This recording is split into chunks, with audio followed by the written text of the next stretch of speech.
Hello everybody, this is Greg Gossett from Gossett Trading and today is Saturday, April 5th, 2025. Hey, how you doing?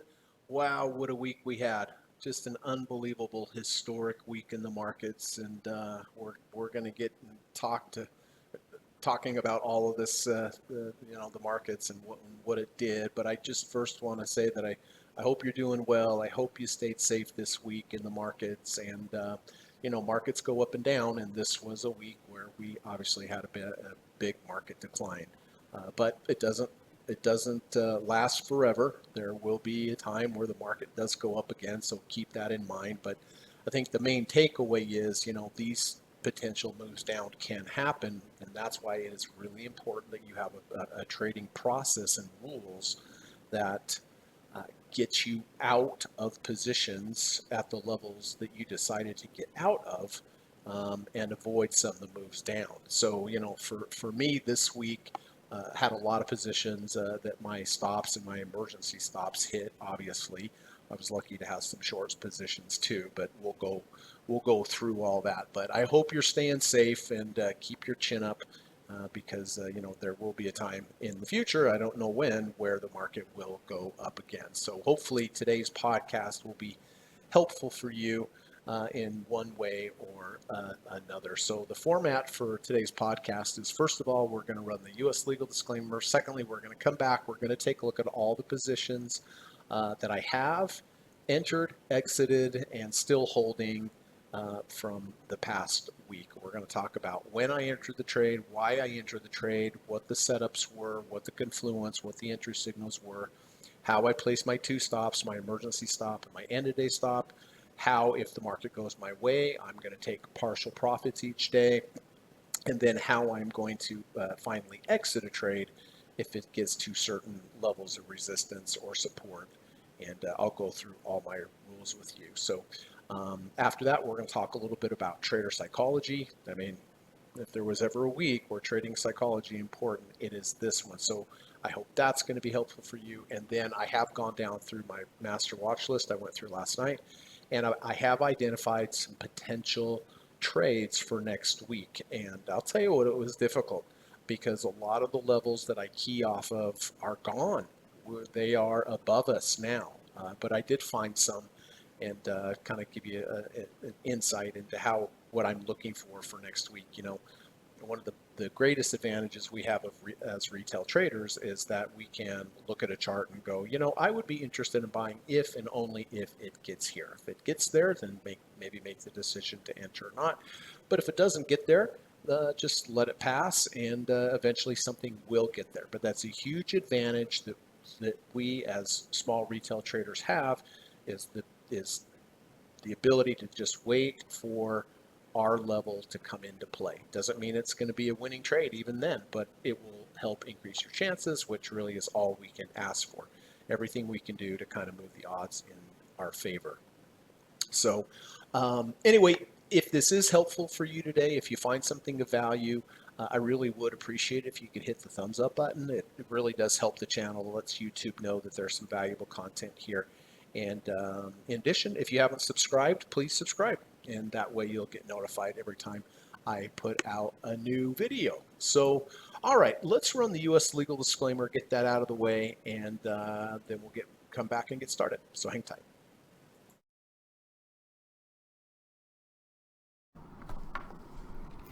This video or live broadcast, like all instructional materials produced by Gossett Trading and Mentoring LLC, is created and published for informational and educational purposes only. Please carefully read and/or listen to the U.S. government required disclaimer before watching this video or live stream broadcast. The video link and disclaimer text are located in the description section of this video or live broadcast, here and here. Thank you so much.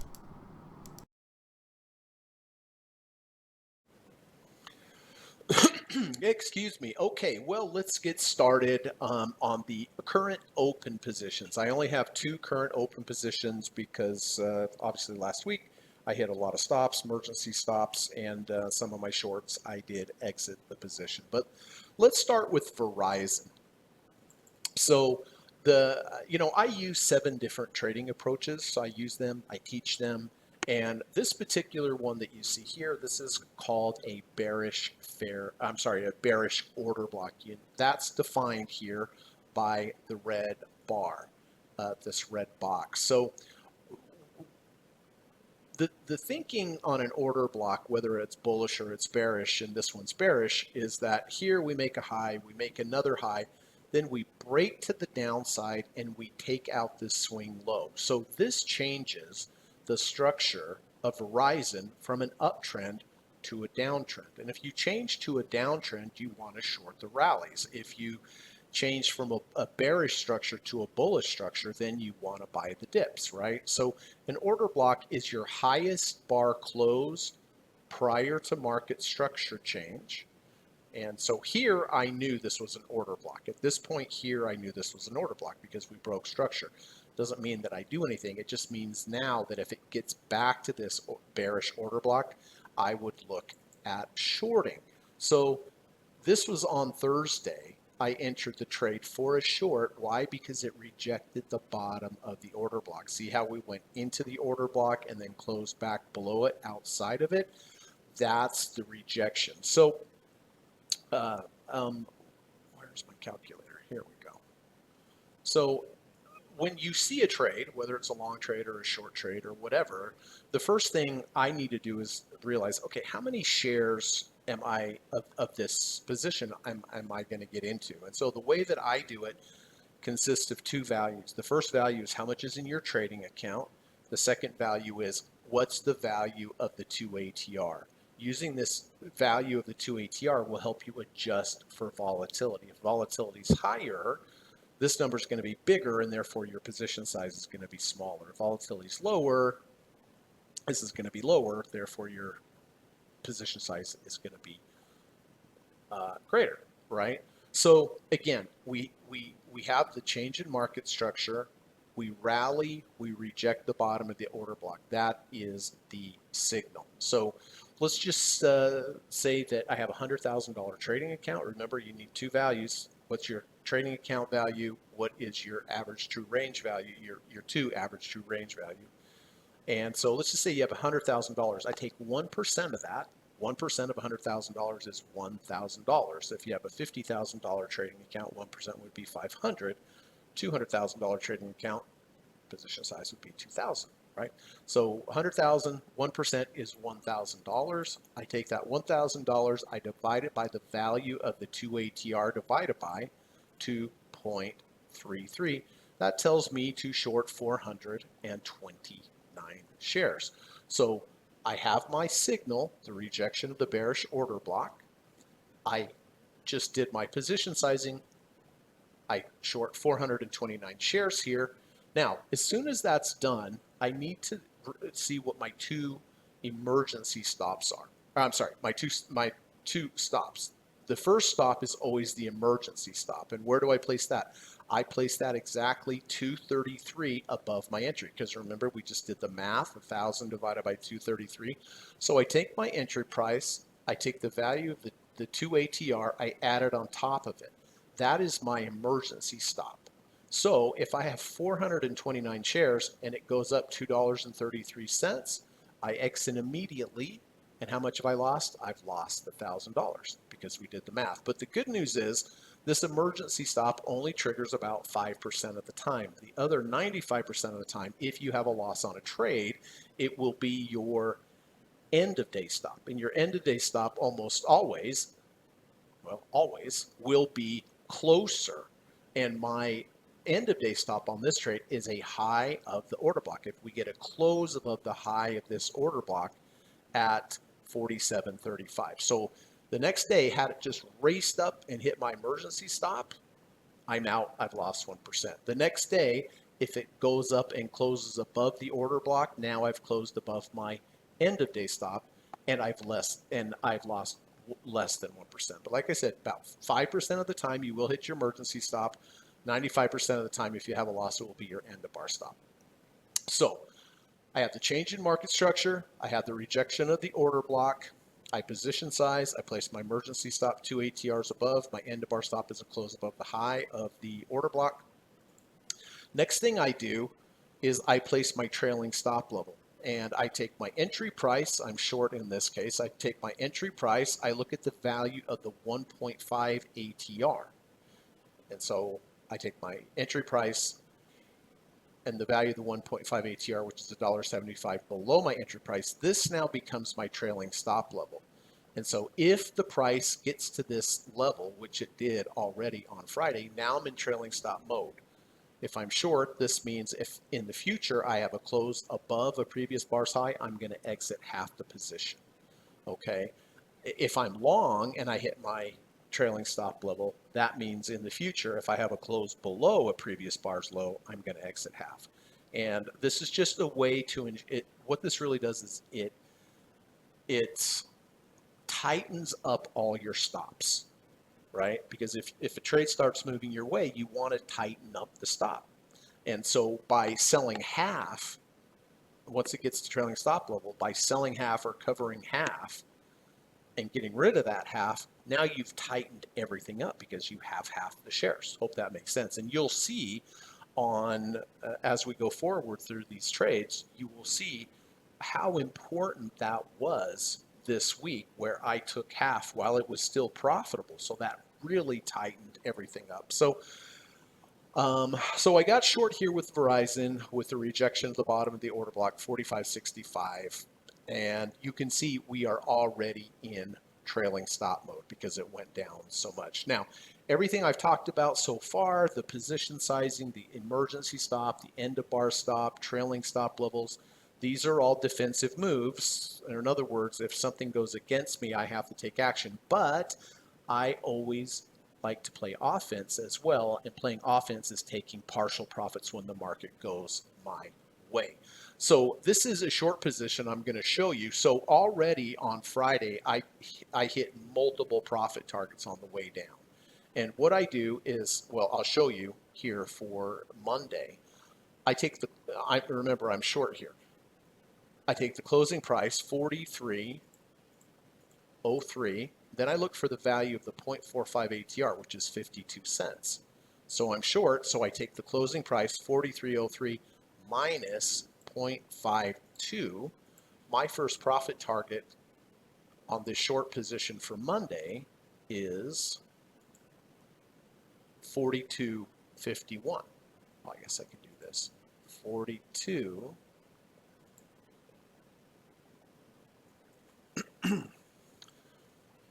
42.51 is my first profit target on Monday. Then I take my first profit target, 42.51. I again minus the 0.45, again minus 0.52. My second profit target on Monday is 41.99.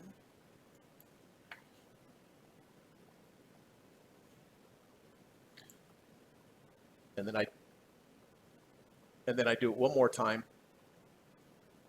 I take the second profit target minus 0.52. 41.47 is going to be my third profit target. So if I'm long, I take the closing price, I add right about there.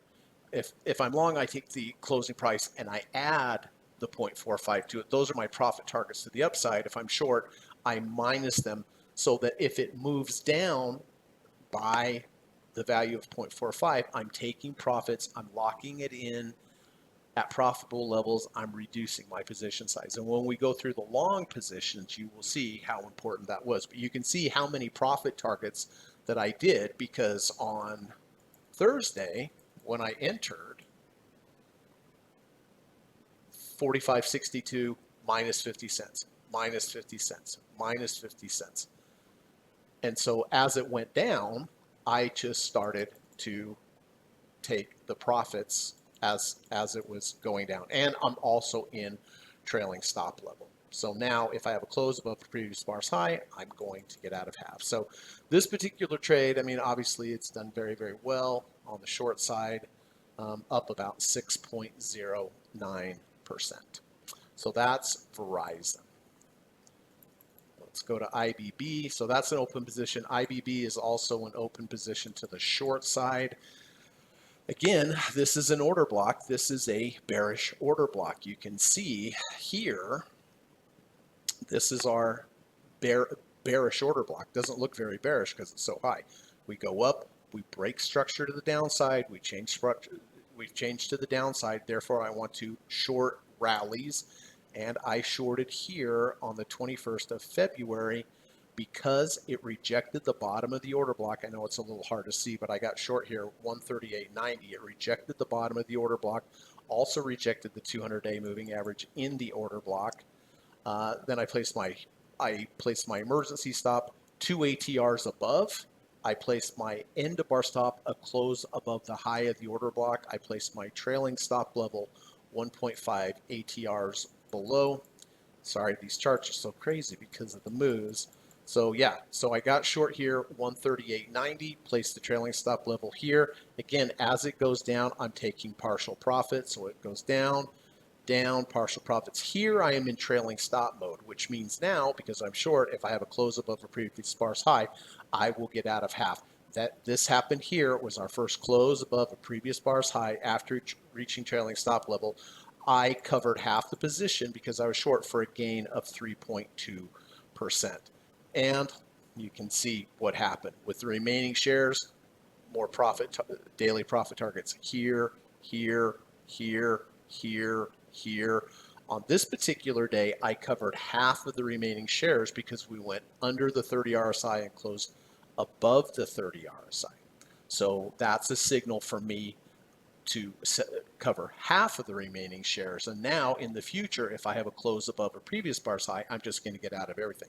But I'm glad I held on to that last quarter of the position because look what happened. And of course, I hit multiple profit targets here. So the remaining shares that I have on this particular trade, hard to believe, up 18.63%. And it all came from the order blocks. So, you know, I do teach private one-on-one lessons. I teach a 15-hour course, and I teach my students all the different trading approaches that I use, order blocks like this, deep dip buys, return to value V1s, V2s, abandoned babies, island reversals.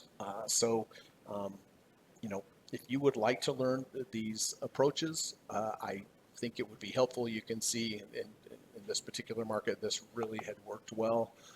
So if you're interested and you'd like to study with me, please send me an email. I have a lot of students at the moment, but I will definitely work and do my best to fit you in. But my email is in the description, so just send me an email and we'll get the conversation started. But yeah, so IBB, the remaining shares on this IBB short up 18.63%. Okay, that's the good news. Those two were great, but I had a lot of losses this week as well that I exited. But let's start, and I'll kind of show you why the rules that are used in the process help so much. So this is DIA. This is the Dow Jones Industrial. I got long here, 408.90, with the combination of the signal was a rejection of the 300-day moving average and the bullish order block. I placed my emergency stop 2 ATRs below. My end of bar stop was simply a close below the 300-day moving average. Then I placed my 1.5 ATR trailing stop level above. Next day, moved up, hit some profit targets. It's important. Next day, moved up again, hit some profit targets, and got to trailing stop mode. Then we kind of moved sideways. Here we went up. I hit a profit target. Nothing here, nothing here. Up here nicely, hit another profit target. And then here, this is the key. This was the first close below a previous bar's low after reaching trailing stop level. So what did I do? I took off half of the remaining shares that I had. That's tightening up my stop. And I took off half for a gain of 3.64%. Then we started to move down. No profit targets whatsoever here. We had a gap and reversal up, did hit a profit target there. But then here on Thursday, we moved down. I closed below my stop, which was the 300-day moving average. So I took a loss on the trade, the remaining shares, of 0.96. But that's not really the point. The point is it shows you how important, especially in a market like this, that I took partial profits off when I had them, when the market gave them to me. And then the trailing stop level here was so important because I, you know, I think I probably made money on this trade overall because of the partial profits, because of the trailing stop level. And then the remaining shares, yes, I took a loss of 0.96, but 2 points I want to make here. One, was I happy that it closed below my stop? Well, you're never happy that it closes below your stop, right?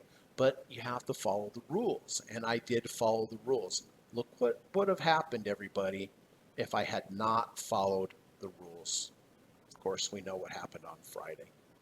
So the remaining shares I had on this particular trade, a loss of 0.96, not bad, but more importantly, that I followed my rules of getting out because it closed below my stop, saved 5.41% on that. That's huge.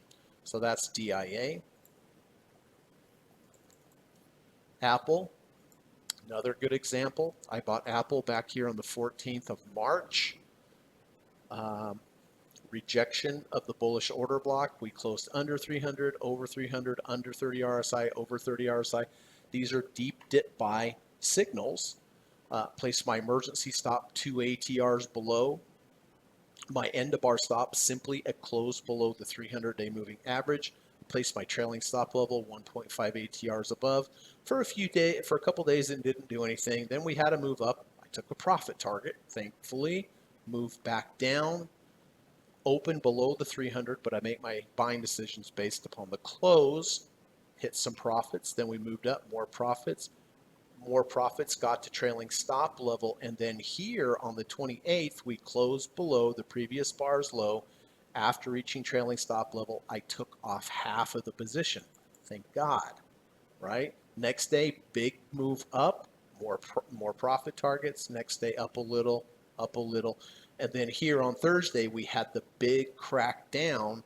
It closed below my end of bar stop, which was the 300-day moving average.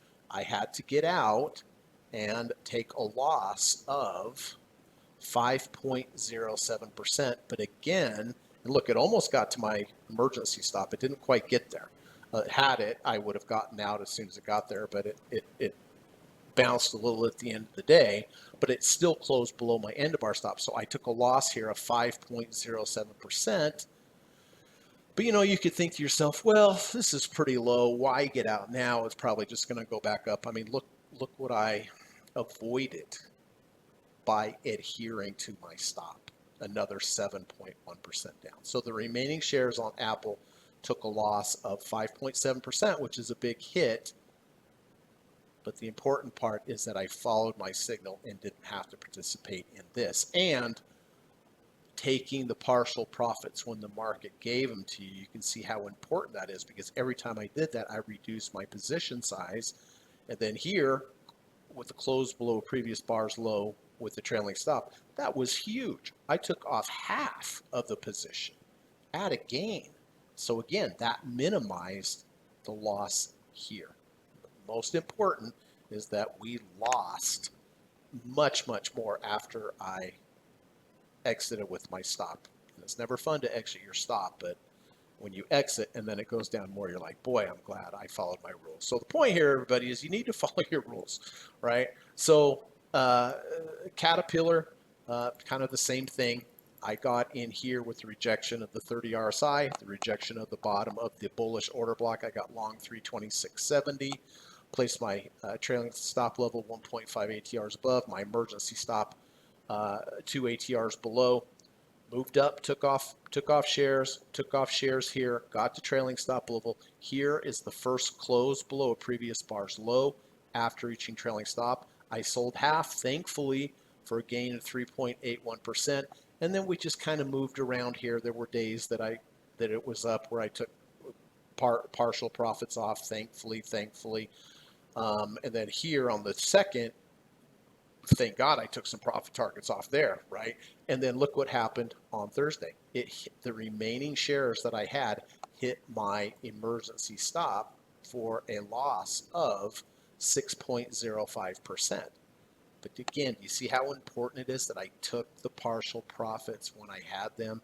You see how important the trailing stop level is, because I sold half of everything here. Thank goodness, right? So, and also it closed, it closed below the bottom of the order block, and I had to get out. Well, it hit my emergency stop, so either way, I'm out. But look what I missed out on by getting out there, thankfully. So loss is 6.05%. Okay, Alibaba. Well, Alibaba was a good one. I mentioned earlier one of the approaches that I use, the strategies that I use, are abandoned babies, island reversals. I use these, I teach these to my students, and this was one of them. So you can see I entered the trade here on the 26th of February, and I shorted at 139.20. Why? Well, this isn't a bearish abandoned baby, and a bearish abandoned baby just means that you gap up, and then the very next day you gap down. See how this little bar here is hanging out in space by itself, like an abandoned baby? That's why they call it an abandoned baby. All this means is we went from very bearish or bullish sentiment because we gapped up higher, and then we immediately gapped down lower. So you went from very bullish sentiment to very bearish sentiment very quickly. What does that mean? When that happens and you look out into the future, more times than not, you're going to see lower prices. If you gap down followed by an immediate gap up, more times than not, you're going to look into the future and it will be higher. That's a bullish abandoned baby. So here, the abandoned baby formed here, gap up, gap down. I don't short there. I wait for a rally back up and rejection of the bottom of the baby. That happened here on the 26th. I got short at 139.20. Now with this particular approach, it's a little different than the rest of the strategies. I make it very simple. I place my emergency stop 2 ATRs above. I place my profit target 4 ATRs below. So if I'm right, I'm going to make twice as much as if I'm wrong. If I lose, I'm going to lose two ATRs. If I make, I'm going to make 4 ATRs. And in my experience, these abandoned babies are about 70% accurate. So 70% of the time, I'm going to make 4 ATRs. 30% of the time, I'm going to lose 2 ATRs. That's a pretty good proposition, right? Overall, it's more accurate, or it's more than 50% accurate. And when you win twice as much. It's like if you and I played, if we flipped a quarter, if we played heads and tails, and every time you won, I paid you $1, but every time I won, you paid me $2. Not a very good. That's really good for me. It's not very good for you. Well, this is very similar, because when these abandoned babies happen, more times than not, you make more than when you lose. So anyway, I got short here again at 139.20. 2 ATRs above, 4 ATR profit target below. And one of two things is going to happen. That's it. I'm either going to lose 2 ATRs or I'm going to make 4 ATRs. I just put one cancels another order in at the levels. And then look, I did hit the profit target on Friday. And as soon as it hit, I got out. I didn't wait till the end of the day. As soon as it touched and I made 4 ATRs, that was the trade. And this was a great trade on the short side with the abandoned baby. 23.58% on that abandoned baby trade. And listen, if you want to learn more about abandoned babies or island reversals, one, you can study with me, obviously, in my one-on-one course. You can go to my YouTube channel. I have a quick little video there that describes it. Just go to the lessons playlist on my YouTube channel and look for abandoned babies, island reversals, and I have a video there as well. So yeah, the short on this 23.58%, and I'm out of the trade because I did reach my profit target. Okay, we have more to go through. Goldman Sachs. All right, I did get long Goldman Sachs on the 31st of March. Rejection of the bullish order block, also rejection of the 200-day moving average. Got long here, 546.11. I place my emergency stop 2 ATRs below. My end of bar stop is simply a close below the 200-day moving average. My trailing stop level is 1.5 ATRs above. Next day it goes up just a little bit, but no profit target. Next day we had a nice move up where I believe I hit 2 profit targets that day, which, based upon what happened, I'm glad I took 20% off when that happened, right? And then here on Thursday, we closed below my end of bar stop, which is the 200. I had to get out of the trade for a loss of, 6.85%, which isn't fun. It's not great. But again, was I glad that I respected my stop loss, which was the 200-day moving average? Yes, because had I held on, this would have happened. So loss of 6.85% on Goldman Sachs. Amazon. Okay, I got long back here on the 10th of March. Rejection of the top of the order block and the 300-day moving average. I got long 194.60. I placed my emergency stop 2 ATRs below. I placed my 1.5 trailing stop level 1.5 ATRs above. Kind of moved sideways, didn't do much. There were a couple days where it did go up and I hit some profit targets. Here we came down, closed, rejected the order block again, moved up, took some profit targets here, took some profit targets here. Here on the 25th, I get to trailing stop level. Now I'm in trailing stop mode, which means if I have a close under a previous bar's low, I'm going to get out of half. That happened the next day. I took off half the position for a 3.19% gain, which was super important, right? Because then here on the 28th, it went down, but it held above the 300 days, so that kept me in the trade. And then the next day we moved down and closed below the 300-day moving average. That was my signal to get out of the rest of everything. And I ended up taking a loss on the remaining shares of 2.35%. But that's not the point. The point is that by getting out of my end of day stop much higher, I'm thrilled that I got out of my stop there, because look what has happened to Amazon going forward. But you can see the little tweaks and the process that I have with the trailing stop level, getting out of half here with the first close under a previous bar's low after reaching trailing stop level and locking in 3.19% was hugely important, because it made this move down here, the loss of 2.35%, only half of what it would have been because of the trailing stop level. So the remaining shares on Amazon, I took a loss of 2.35%. All right, last but not least on the dailies is AMD. AMD is a deep dip buy, bullish order block combo. I got long here at $100.50. We're in the bullish order block, and we close under 30, and then we close back over 30. That is a deep dip buy signal, and that's, you know, in my courses, in my one-on-one, and my video courses, you will see that is the legitimate signal, under 30, over 30. So I got long here, $100.50. My end of bar stop is a close below a 30 RSI, because that's why I took the trade in the first place. My emergency stop is 2 ATRs below, as always. I placed my trailing stop level 1.5 ATRs above. Then we moved down, we moved down, we moved down, but it still closed above the 30 RSI. And then we had this huge move up. Took partial profits here, took partial profits here, took partial profits here. Also got into trailing stop mode.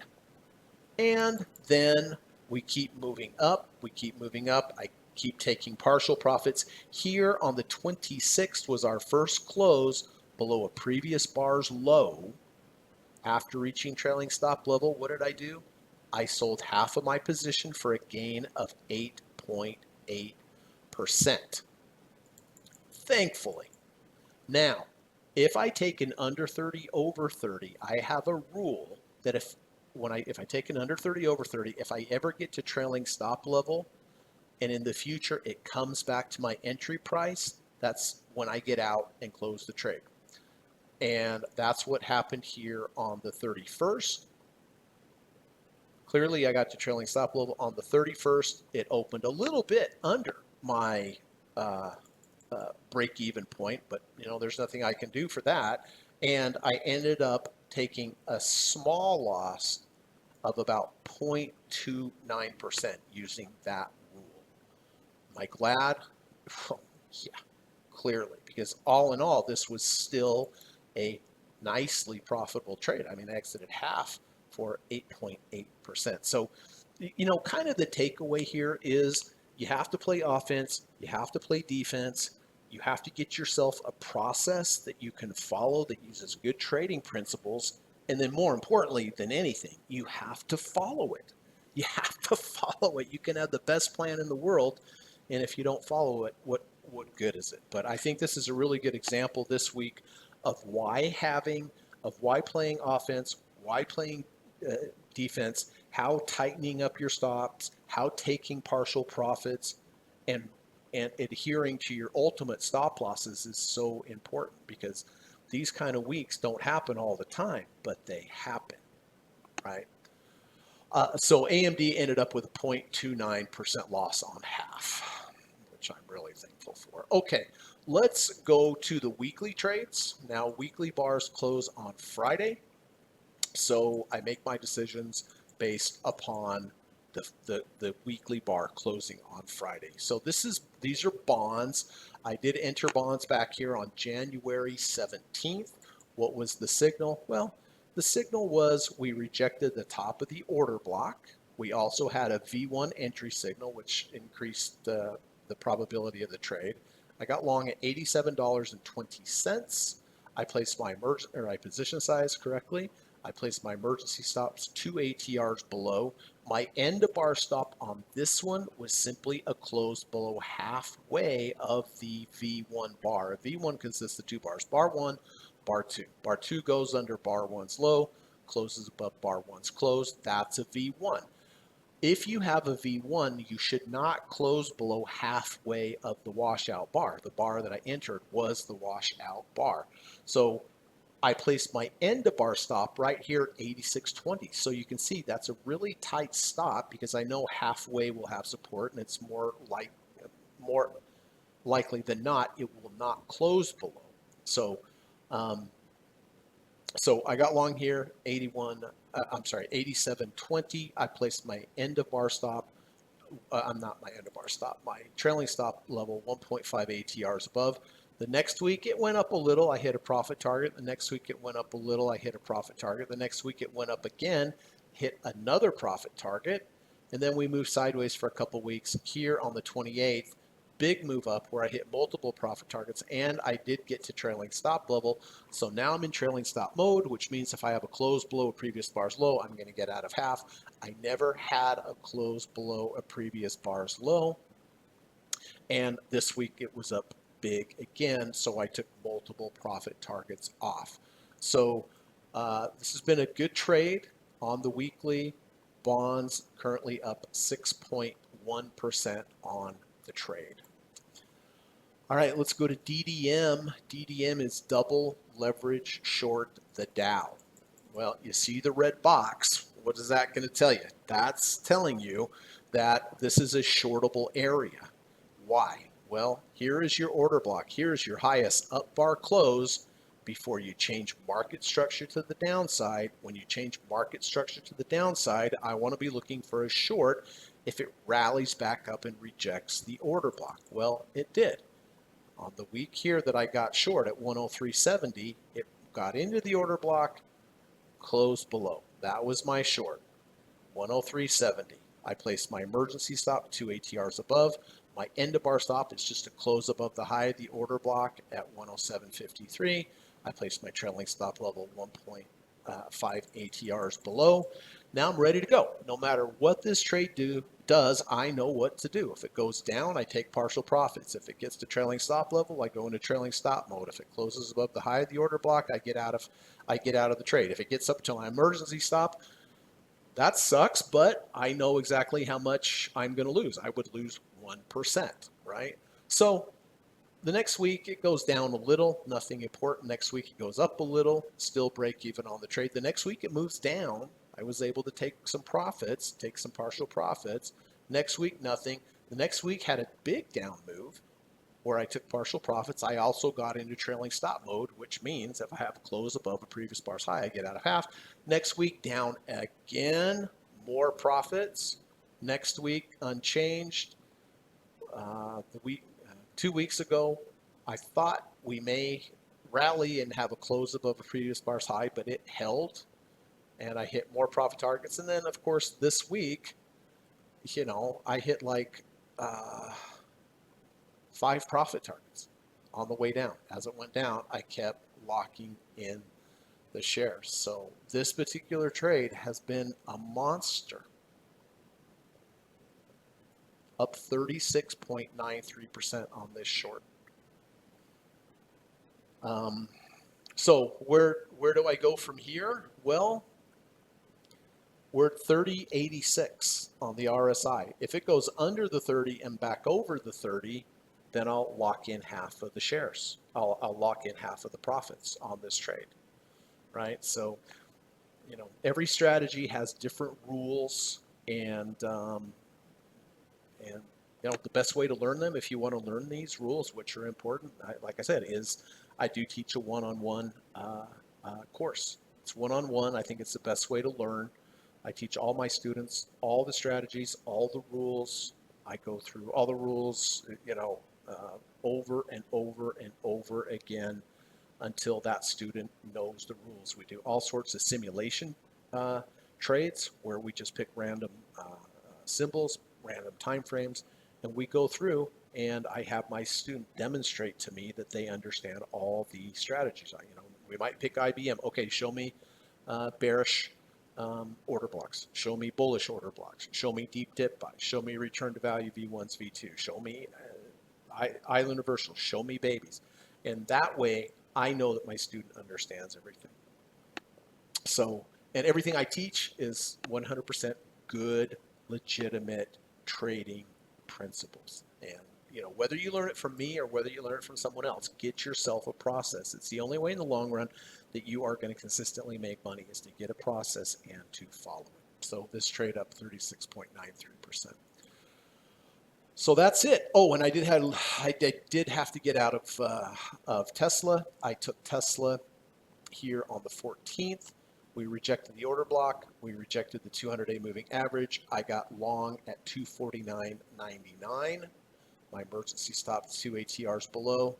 My end of bar stops are closed below the 200-day moving average. I placed my trailing stop below 1.5 ATRs above. Next week holds the 200. I stay in. The next week it goes up. I hit a profit target, thankfully. And then this week we closed below the 200. So that was my signal to get out of the trade. I had to get out for a loss of 4.55%. So anyway, yeah, this week, for me on some of these shorts, it was really good. For my longs, it wasn't, but it kind of shows you it's important, for me at least, to look for longs and shorts so you do have some hedge if you run into a week like this. So anyway, if you have any questions about those trades or what I did, feel free to put them in the comment section. I'll do my best to get back to you as soon as I can and answer your questions. So before we move on to looking for the potential trades for next week, let's first talk a little bit about trader psychology, and we'll go over that, and then we'll get to the trades. How's that sound? Okay, this post comes from Trading Composure. Really, when it comes to trading psychology, I think this is one of the best channels out there. And you can follow him at Trading Composure over on X. And this saying here could apply to a lot of things in life. And we'll read it, but I'm going to bring it back to trading ultimately. Okay. I now consider everything that has ever happened to me in my life as highly positive, even the experience that I once viewed as negative. There's a method to this madness called life. So, yeah, a lot of times things happen to you. I remember in my life, I had a girlfriend leave when I was like in my 20s. I thought it was the worst thing in the world. I just wanted her to die. But because of that, that led me in another direction where I started a chewing gum company, took the chewing gum company public, and you know, that's what led me into trading was her leaving me. Weird, right? That's why I'm talking to you today. So at the time, it seemed horrible. Oh, that was a wreck. I laugh about it now. But it was positive in the long run. And so, how do we bring this back to trading? Well, listen, if you had a bad week and you didn't follow your stops, then yeah, you had a bad week. Yeah. And I'm sorry. It doesn't feel good. I know it sucks. It really sucks. But if you have not been adhering to your stops, maybe now going forward, you know that things like this can happen. And so going forward, you're going to be more attentive to your stops. You're going to get out when your stops say so. And ultimately, that is going to make you a better trader. And in the long run, you're going to make more money. So that's how I'm bringing this back to trading because I know some people that don't use stops. You guys that use stops, haha. Yeah, well, they didn't have such a great week. You have to use stops. You really do. And it's a week like this that is negative for you for sure, but it's going to probably teach you a lesson that's going to make you a better trader in the future. I'm certain right now that people didn't use stops, they are going to start using stops, and ultimately it's going to help them. So anyway, I hope that kind of analogy makes sense. But I now consider everything that has ever happened to me in my life as highly positive, even the experience that I once viewed as negative. So this week, if you didn't use your stops, you didn't follow your plan, it's negative, but hopefully it will get you back on track so that you do follow your process. Because, and I say this every podcast, you've got to get a process that tells you what to do. If it's left up to you just to do it how you're feeling on a whim at that moment, you're going to have a rocky road in trading. In my experience of 30 years, you have to have a process. Win or lose, follow the process. But if you have a good process, then ultimately, in the long run, you should make the money, right? So get yourself a process, whether it's from me, whether it's from someone else, get it and follow it. Okay? Okay, now let's head over to the potential trades that I'm seeing for next week. And I mention this each time, but here I have 8 potential signals for next week. If I get on Monday, all of these could signal at the same time. Does that mean I would take 8? No, I only take 1. I narrow it down to 1. I give a quality score to every trade setup. Even if all 8 of these trades signal on Monday, I would only take 1 because one of them is going to have a better risk to reward ratio. One of them is going to have more entry signals. One of them is going to look better on a higher time frame. One of them is going to be stronger relative to the market or weaker relative to the market. So it's important for me to only take 1 trade per day and take the one that has the highest report card, that has the highest score. And again, this is what I teach my students in my one-on-one courses, how to differentiate between multiple entry signals, which one is the best, which one has the quality score. So, that's why if you are interested in learning this from me, I'd be very happy to be your teacher. I love to see my students learn and succeed, and I take it very personal. It's very important to me that my traders and my students become successful. So if you're interested, please send me an email, and we'll get the conversation started.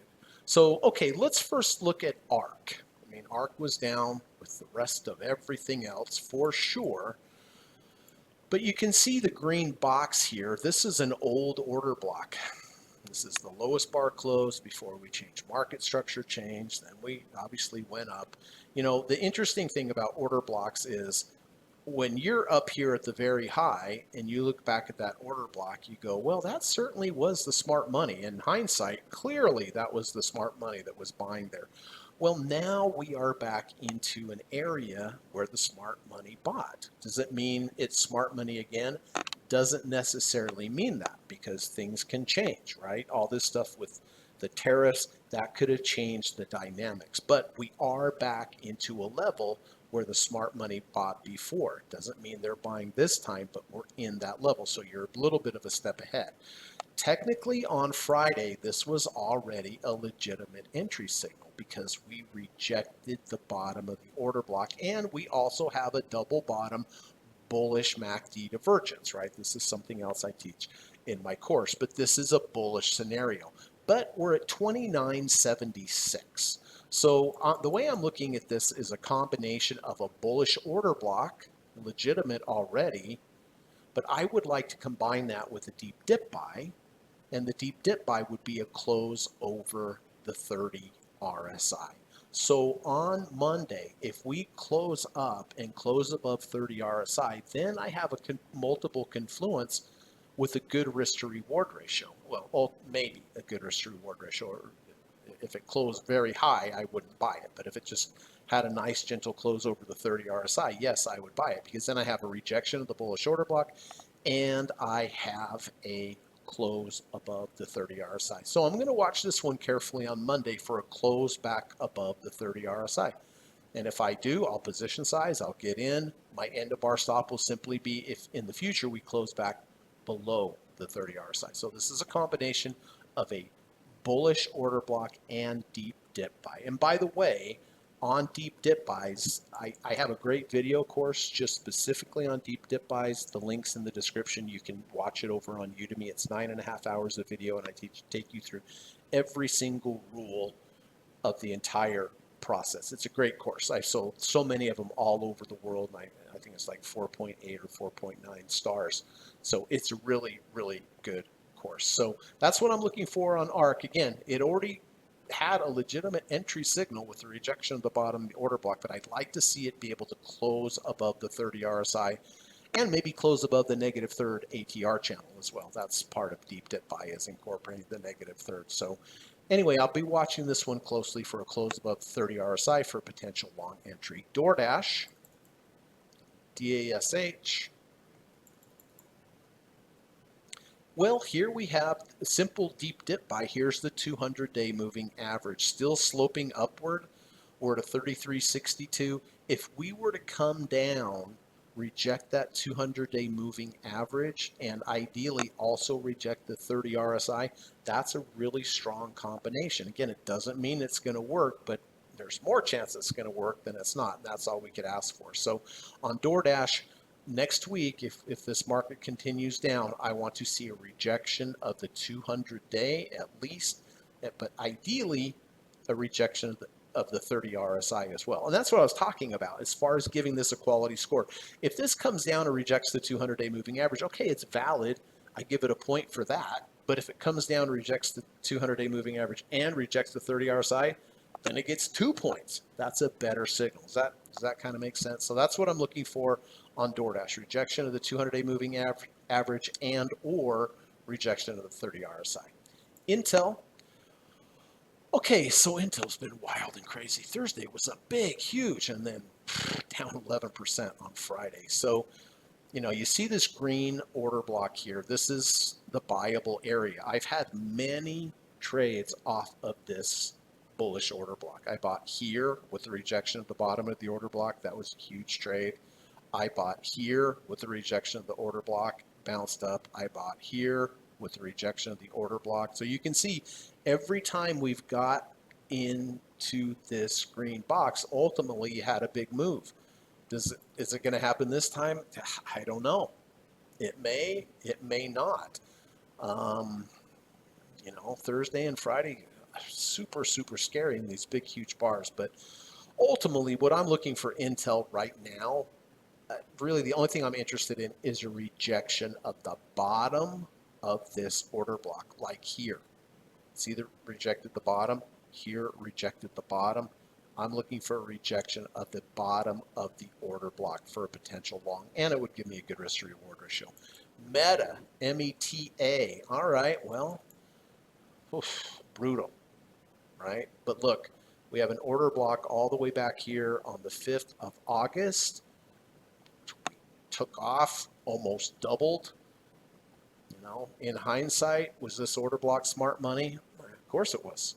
Clearly it was. Well, now we're coming back into that area that used to be smart money. Things have changed though. Maybe it's not the place for smart money this time, but we don't know. All we know is back here, smart money did buy, so we're getting close to that. So what am I looking for on Meta? Well, I'm looking for a rejection of the top of the order block or a rejection of the bottom of the order block. That's it. That's really all. You might ask, well, Greg, what about if it goes back over the 30 RSI? Probably not. Because when you're really far under the 30 RSI, like 22, 23, 25, and then you rally back up to the 30 RSI, that's kind of the area of resistance. If you're way far below the 30 and it rallies back up there, I don't like that. I want to buy it lower. I feel more comfortable buying this lower. So rejection of the top of the order block here at like 481.65 would be an interesting spot, or a rejection of the bottom of the order block at like 447.78, or maybe a V1 or a V2 inside the order block. And if you want to learn more about V1s, V2s, go to my YouTube channel. I have a video there. So that's what I'm looking for on Meta. Microsoft, well, we got through the last order block. We closed below it. But look, we're at 29.88. So if we go up on Monday, for example, or sometime next week, if we close back inside the order block, that's a legitimate order block entry. And just by default, it would take us over the 30 RSI as well. So there's your combination. So if it gets back above 30 RSI, legitimate deep dip buy entry. If it goes back up into the order block, then that's a rejection of the bottom of the order block. Also a legitimate entry price. So that's what I'm looking for on Microsoft. Back over the 30 RSI, back into the bullish order block. NVIDIA, $94.31. Incredible, but they told us this would never go down, right? Well, here's your order block back here on the 5th of August. That was the smart money area. Look, we went up, we got right back in the smart area, we bounced again. Well, we're back here now, but we don't know if it is smart money area. So what I'm looking for on NVIDIA right now, we're 28.39. Therefore, if it closes back over 30 RSI, you'll have an under 30, over 30 inside a bullish order block. It's a strong signal. Conversely, if we reject the bottom of the order block and close back in, that's a strong signal as well. So that's what I'm looking for. Either a close above the 30 RSI in the order block or rejection of the bottom of the order block. Palantir, PLTR. Well, Palantir is much stronger than the rest of the market, right? The rest of the market's under the 200, it's under the 250, it's under the 300-day moving average. We're still above it. So it's going down for sure. But from a relative strength standpoint, it's much stronger. And if the market takes off, my guess is that Palantir would move up much faster than the rest of the market. So where am I looking to potentially get long? It's down here a ways. It's the green box. Here's your lowest bar close before you change market structure to the upside. Clearly, was smart money buying here? When you look up here and you look back, clearly the smart money was buying this. If it comes into this again, is that smart money again? Maybe. And look, it's a ways down there. I mean, it's the order block is 60. The order block is 65.68 to 63.40. But somewhere in this area, if it rejects the top of the order block, if it rejects at the bottom of the order block, yeah, I think that would be a pretty good place to maybe potentially put on a trade. Doesn't mean it's going to work, but at least you have a structure. At least you have your levels to key off of. You know, if I bought at the top of the order block, if it rejected at the top of the order block and then closed below it in a day, I'd have to get out, right? Or if it goes down, closes below the order block and then rallies back in the order block, I could take that. And now my risk reward is even better because it's closer to the bottom of the order block. So we'll see. I don't even know if it's going to get there. That's still ways down. But this is what I'm saying. I look at chart and go, ideally, that'd be perfect. So if it gets to my perfect spot, I take the trade. If not, I go on to something else. And also, we had the 200-day way down here. I don't know if it's going to get there, but if it does, I could key off of that as well. Last but not least on the daily is Walmart. A couple things going on here. We have an order block back here in the green, and we have the 200-day moving average. So we closed under the 200, so that's not a legitimate deep dip buy. But we did not reject the top of the order block. So if Walmart continues down next week, I'm looking for three things. A close back above the 200, that would be a legitimate deep dip buy. If we go lower, reject the top of the order block, then I could potentially get long there. Or if we reject the bottom of the order block, and the bottom of the order block is like 80.91, the top of the order block is like 82.56. So, you know, basically from like 81 to 82.50 is the area. So it would have to go down another, dollar and a half, something like that. But that's kind of an interesting area of order block. And conversely, again, if it just closes above the 200-day moving average, that would potentially be a legitimate entry as well. So those are the dailies. Let's take a quick look at the weeklies. Google. Well, this one's pretty easy. 200-week moving average. That's about all you have. But buying off the 200-day moving average in the past for Google has really made a lot of sense. Look, this was the last time we were at the 200. Under 200, over 200, zoomed up. Will it do it this time? I have no idea. But that's what I'm looking for. I don't know if it's going to get there, but if it does and it rejects the 200-week moving average, I would consider buying it. INDA, which is the India stock market, that's what I'm looking here for too. Long-term 200-week moving average. It's been a long time since we got there. Look at the last time, under 200, over 200, and then it just took off. I don't know if it's going to happen this time, but it gives me a good level of support that was respected in the past and gives me a good line in the sand. And if we get to the 200-week moving average, we'll probably be at a 30 RSI as well. And there's your 30 RSI, 200-week combo. But again, only if it gets there. Morgan Stanley, MS. Well, at the moment, we are in a bullish order block. Here's your lowest bar close before market structure change. We didn't reject the top of the order block, so that's not a legitimate entry. We didn't reject the 30 RSI, so that's not a legitimate entry. We did not reject the bottom of the order block, so that's not a legitimate entry. But next week, if we were to come down lower, reject the bottom of the order block, at the same time reject the 30 RSI level, that'd be a pretty decent signal. I mean, obviously the market's really oversold. I mean, eventually we'll have a bounce, but who knows when, right? But so that's really what I'm looking for next week. I'm really not interested in going above the order block. I want to go lower. Rejection of about 94.65, so that's about 5 points below us. And if we get down there, not only if we reject the bottom of the order block, we might reject the 30 RSI. All right, let's take a look at the Qs on the weekly bars. Well, currently we are in an order block. We're at a 28.44 inside a bullish order block. So therefore, if we close above the 30 RSI by next Friday inside of a bullish order block, that would be a legitimate signal for me. If we go lower and reject the bottom of the order block at about 410.62, that would also be a legitimate entry for me as well. If we go lower and we get to the 200-week moving average, clearly I'd be interested there, but who knows? I hope it doesn't go down there, but it could. So that's what I'm looking for on the Qs, is either a close back above 30 inside the order block, or goes lower, rejects the bottom of the order block at about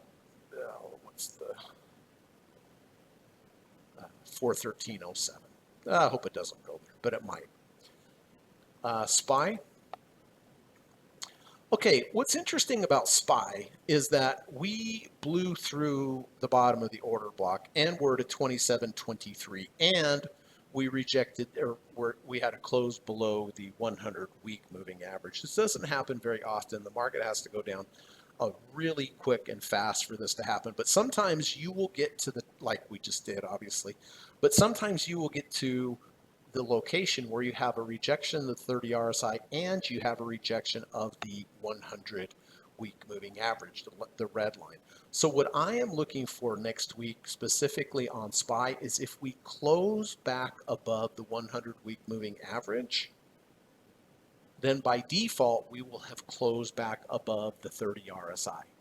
And a rejection of the 100 and a rejection of the 30 RSI is extremely strong signal, especially on indexes. And it would also happen in the bullish order block. So this one I'm going to be watching carefully. A close back above the 100-week moving average would also close us back above the 30 RSI, and it would be in the bullish order block. Last but not least, XLV. Lord, look at this. So what I'm looking here on XLV is I'm keying off of this 200-week moving average. We closed below it, so that's not a legitimate signal. So next week, if we were to close above the 200, I would potentially take the trade because we have this bullish MACD divergence here. If we go lower,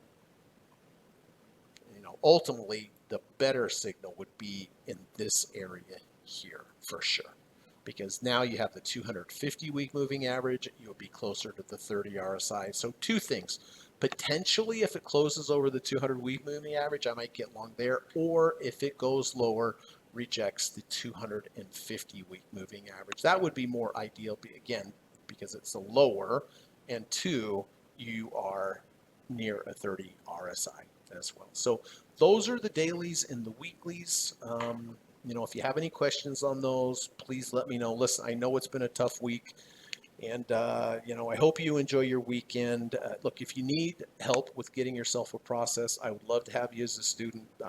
We'll spend 15 hours together. I'll teach you everything I've learned from 30 years of trading, and when you're done, you'll be a much better trader. So, if that's of interest to you, just send me an email. We can get the conversation started. Right now, I have a lot of students, which is not surprising because of this market, and they're trying to learn a process, but I'd be happy to teach you the process as well. So thank you for your time. If you enjoyed or learned anything, I'd appreciate if you could give me a thumbs up. I'm leaving. I'm in Las Vegas right now with a friend and a client of mine, working on some trading stuff, but I'm going back today, so I'll be back in Utah. But God willing, I will see you next week. But please be careful next week. Follow your rules and try to stay safe. And if I can help, just send me a message. All right, everybody. Thanks so much for your time. Really appreciate it. And have a good rest of your weekend. Bye-bye.